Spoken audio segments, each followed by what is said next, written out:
Les tensions francophones-anglophones font en sorte que certains anglophones ont l'intention de quitter le Québec. On apprenait ça cette fin de semaine.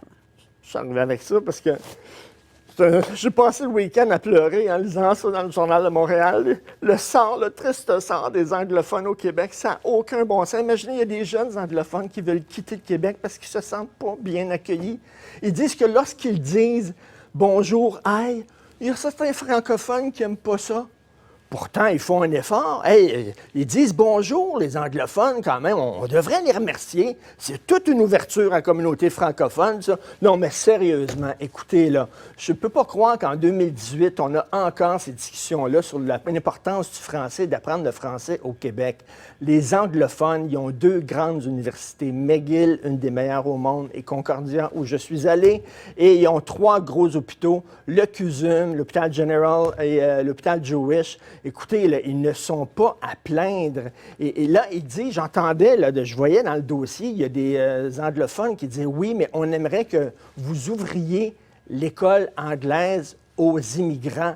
Mais attendez une minute, là. La vérificatrice générale le dit, notre système de francisation actuel, c'est 0 point barre. Il y a seulement un tiers des immigrants qui suivent des cours de francisation. Et lorsqu'ils terminent ces cours-là de francisation, il y a 90 des immigrants qui ne comprennent pas le français, qui ne le maîtrisent pas, qui ont de la difficulté à parler le français dans des situations de la vie quotidienne. Donc, imaginez si, en plus, on permettait aux immigrants d'aller à l'école anglophone, mais ce serait fini, là. On reculerait de 30 ans.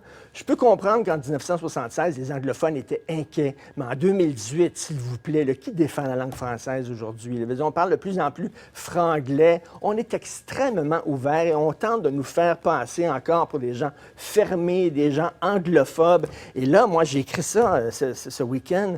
Et il y a deux chroniqueurs de Gazette, Leslie Chesterman et Don McPherson, qui n'arrêtent pas d'écrire sur Twitter comme quoi je suis anti-anglais. Je ne suis pas anti-anglais. Je suis content qu'il y ait des anglophones au Québec. Je suis content qu'il y ait une communauté anglophone qui est ici. Mais elle est extrêmement bien traitée. Je dis, moi, qu'elle se plaint la bouche pleine. C'est une des minorités les mieux traitées au monde. Vous voulez pleurer sur le sort d'une minorité linguistique? Allez en Alberta, les Franco-Albertains, les Franco-Manitobains. Ça, c'est difficile. Quand même, les anglophones au Québec, là, regardez des grosses larmes de crocodile. Ils sont très, très bien traités. Puis s'ils veulent partir, bien, écoute, on ne peut pas y retenir. On va aller les voir et on va dire adieu, goodbye. C'est ça. C'est tout.